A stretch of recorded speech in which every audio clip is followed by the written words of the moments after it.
Hello, disciples.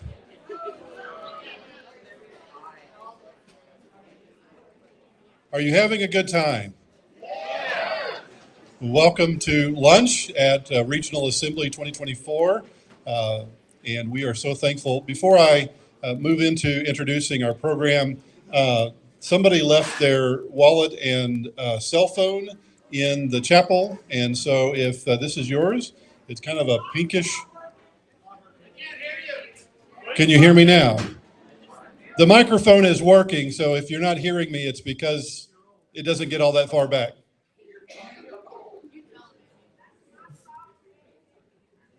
It's not the microphone. Oh, it's her phone. I will bring the phone to you.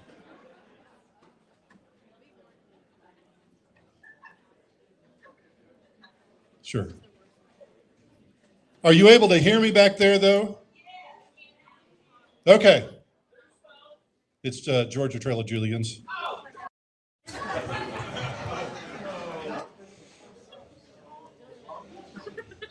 Don't give Georgia a hard time. It's okay. We want to express our thanks once again to our host church, First Christian Church Amarillo.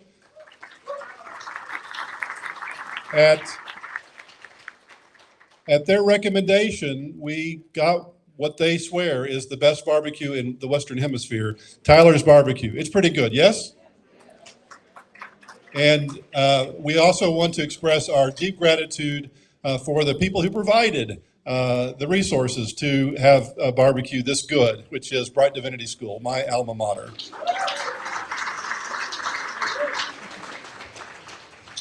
So grateful for the school that formed me as a minister, that helped educate me, and so many others. As a regional minister, I've come to appreciate lots of divinity schools and what they do, but I'm always grateful for my alma mater, Brite Divinity School. And you all know, right? We've ushered into a new age, a new day at Brite Divinity School with the presidency of the Reverend Dr. Stephen Cady. You will hear him preach a little bit later on today, but we wanted to give him a little bit of time in this setting to introduce himself, talk a little bit about what Brite is doing, and also to answer some questions perhaps that you might have. So, Dr. Stephen Cady.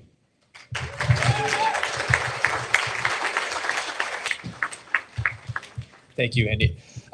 Thank you so much for the warm welcome that you have given me. I'm a Methodist, and I feel comfortable saying that in this room. I know, thank you very much. And the thing I've appreciated most about the disciples is that you began with the idea that everyone deserves a spot at the table. And I appreciate that I'm one of them. And my commitment at Brite is to help make sure that we keep adding leaves to that table until truly all can have a place. Everybody, not just those who look like me, or think like me, or love like me, or happen to have the same gender identity as me, but all. And so I am so grateful for it. Now, I've known of Brite Divinity School for a long time, but I never stepped foot on campus until it was time to interview for the job. Some of you know that I come from the pastorate, so I've spent the last 20 years in pastoral ministry in Chicago, and then in New Jersey, and then in upstate New York. And about a year and a couple months ago, I received an email in my office one day that just said, "Hey, you've been nominated for the presidency of Brite Divinity School."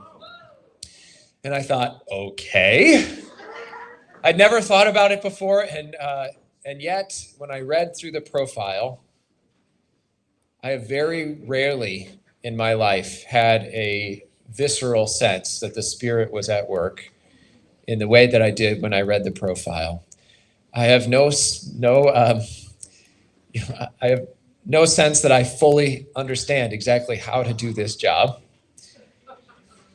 But I do understand what it means to love the church and to do my very best to make sure that we are preparing another generation of people, leaders, to go out and serve churches, the academy, and public life, as is our mission and vision at Brite. And I am really honored to be there. Brite is a really remarkable place, and I learned from my first interview in person with students. I remember a student saying, "This is the only place I've ever been able to fully be myself." And I thought, this is the right place for me to try and come to. I know that so many of you have connections to Brite, and the thing that I want to say up here is we could use your help. Look, this is a season of dreaming right now for us at Brite. We're trying to pray and think and talk together about who we are and who God is calling us to be, and we could use your prayers in the midst of that as well. But here's the other thing. Your support is not just financial, though, to be clear, we could use your financial support as well. Your support goes a long way. Right now at Brite Divinity School, we have made a commitment, our trustees have made a commitment to make sure that any master's student who comes to Brite can get their education free. That is, because you may not know this, but ministry is not a lucrative job. And we do not understand how someone can go out into a life in ministry and be free to do that which God is calling them to be and carrying the burden of debt from seminary. We can't control the debt that people bring in from undergraduate, and people do. But what we can work really hard on doing is making sure that they don't have to carry that with them through the master's degree. And so for us, that is a commitment we've made, and it is a commitment that we want to continue. But the only way to do that is through fundraising and through the generous support of churches and individuals. I know many of you out there today have been a part of supporting Brite in that way, and we are so grateful, and we could use your help moving forward with that, as that is a commitment that we want to continue moving forward with. But here's the other thing about support.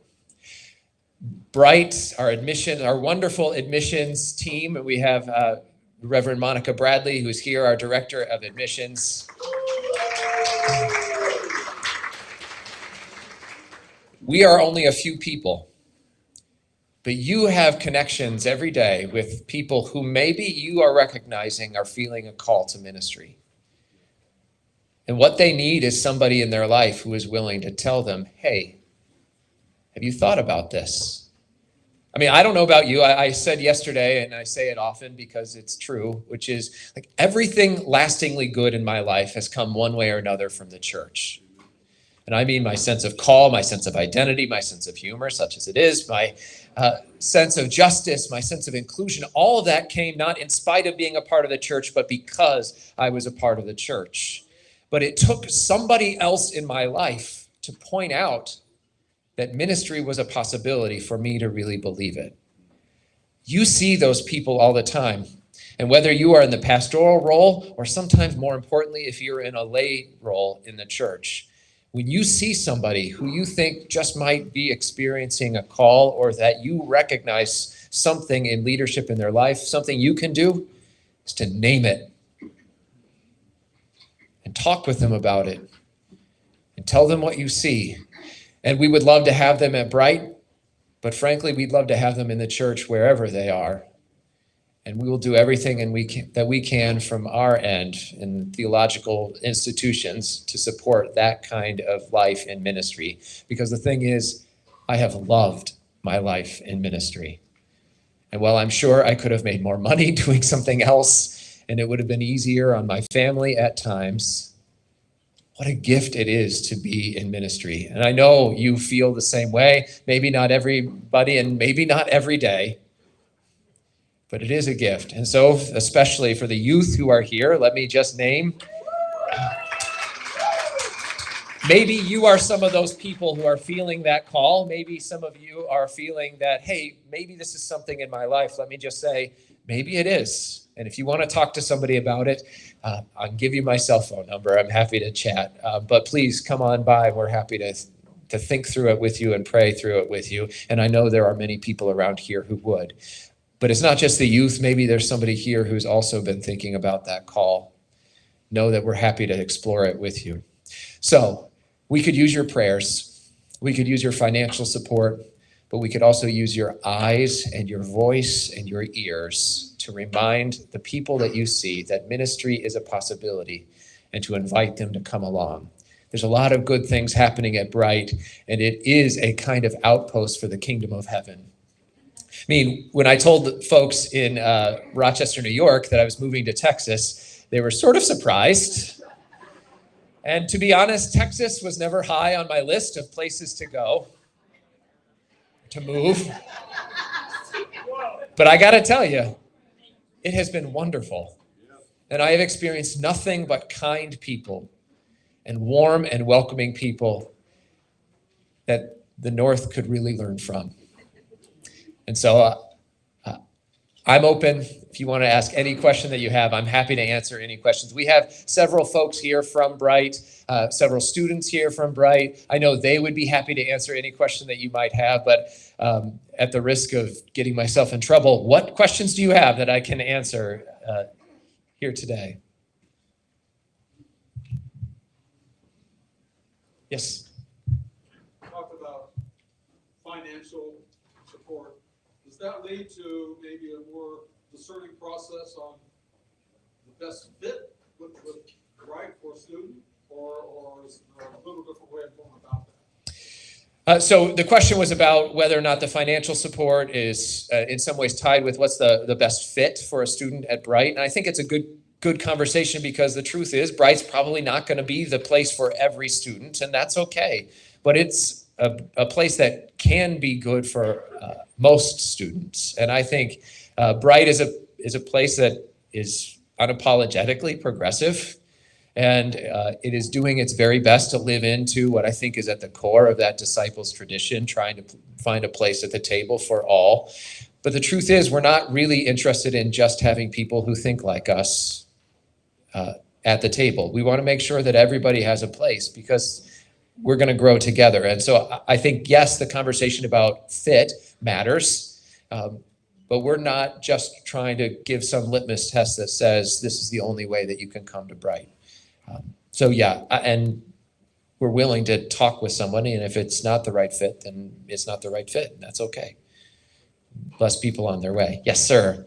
What percentage is online and what percentage is in person? That's a good question. He asked what's the percentage right now of our online students versus our in-person students? And I am not remembering that statistic right off the top of my head. Monica, do you have it for me or no? I can give you for the last class that just came in, we had 13 MATM students and 13 MDiv. MDiv was an in-person program where we offer our MATM online. So I think the number I was going to say is roughly half and half. And so we have committed to maintaining our student body on campus, and that is growing. We have about 150 students at this point, a little less than 150 students, but pretty close, which is down from 20 years ago, but it is up from where it was even a few years ago. And so it's moving in the right direction. And many of those students have been able to come because of this free tuition commitment that we have made. And I think students from minoritized communities have been able to come in a way that they wouldn't have been able to do so if it weren't for this commitment that we've made. And so it's diversifying our student body and adding a lot to our community.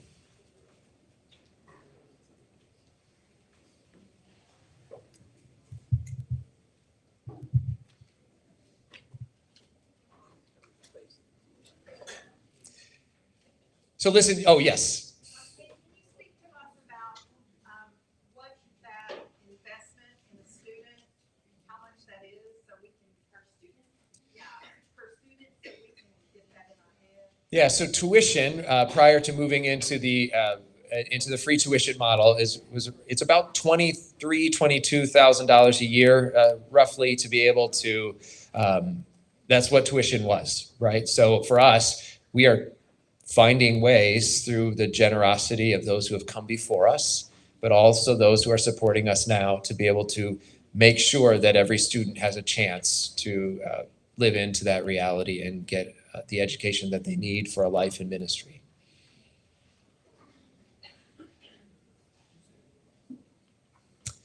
Yes, sir. Any sense of how much the disciple population is within the student population?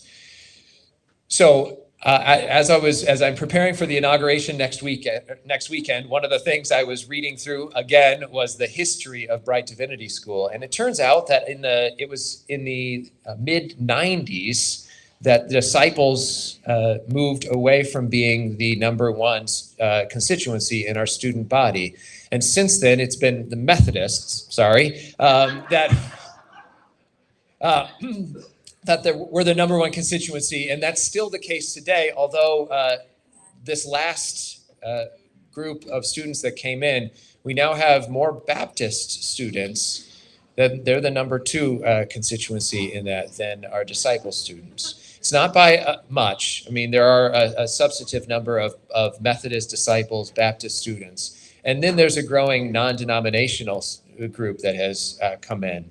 And that's not just the non-denominational in maybe ways that you have traditionally thought of non-denominational, but it's those who no longer want to claim an affiliation with a mainline or any denomination. Yes, sir.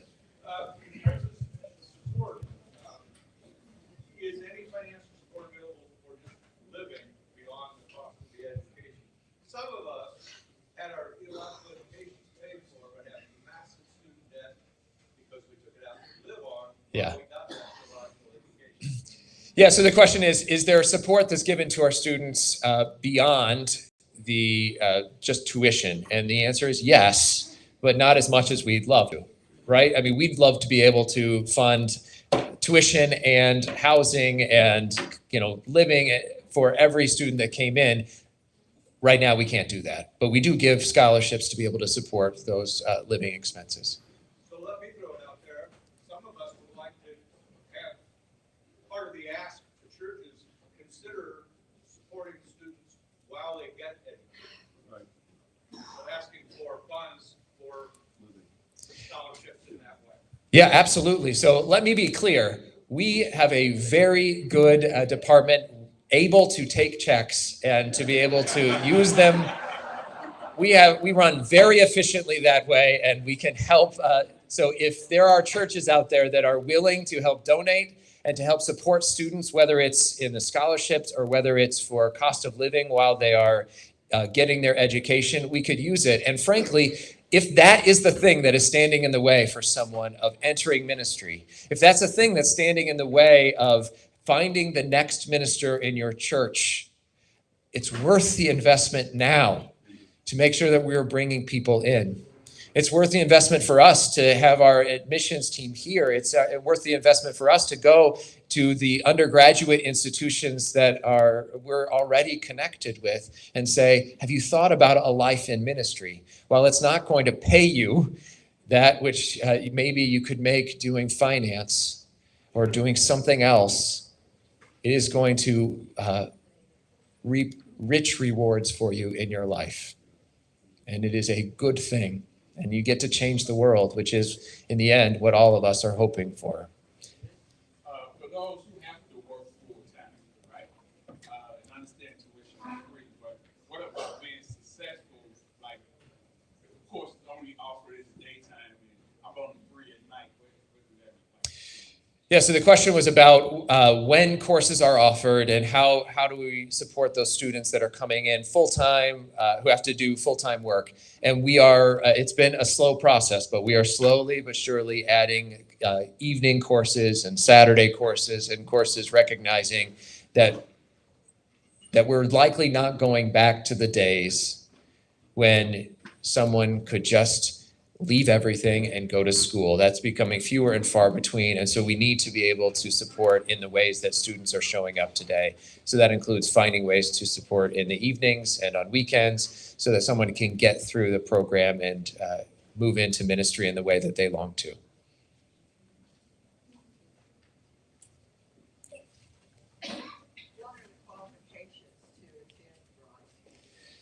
So in order to attend Brite, typically, you will have needed to complete an undergraduate degree, bachelor's degree. It doesn't have to be in religion or, I was a theater major in college, right? You don't have to have a degree in religion to to move into that. And then there's some qualifications in terms of, filling out the essay, going through the admissions process, your recommendations that would go through. There are, through our accrediting body, some exceptions.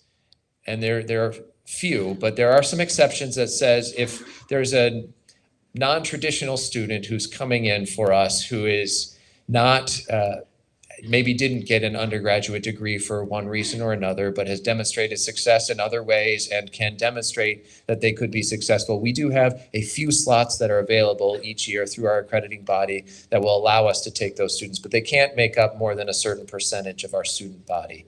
So it just allows for some recognition that people go through different ways in life. And some of our best students have come through recognizing that they went through some rough patches in their life and weren't able to get that undergraduate degree, have clearly demonstrated a call to ministry and are finding their way in our program through that more non-traditional way of coming in.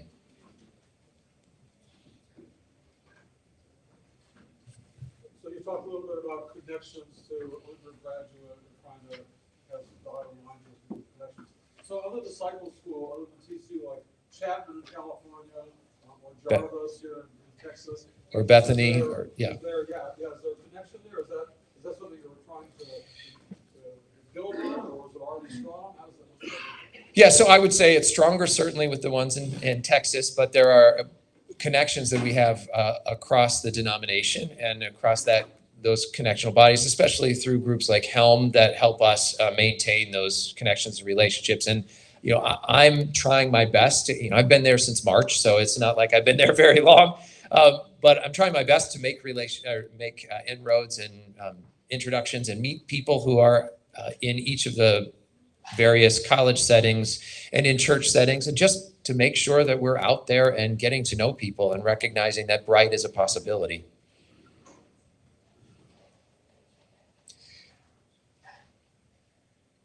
As a Brite graduate and a chaplain, can you share about other people that want to be in ministry but not in the pulpit setting?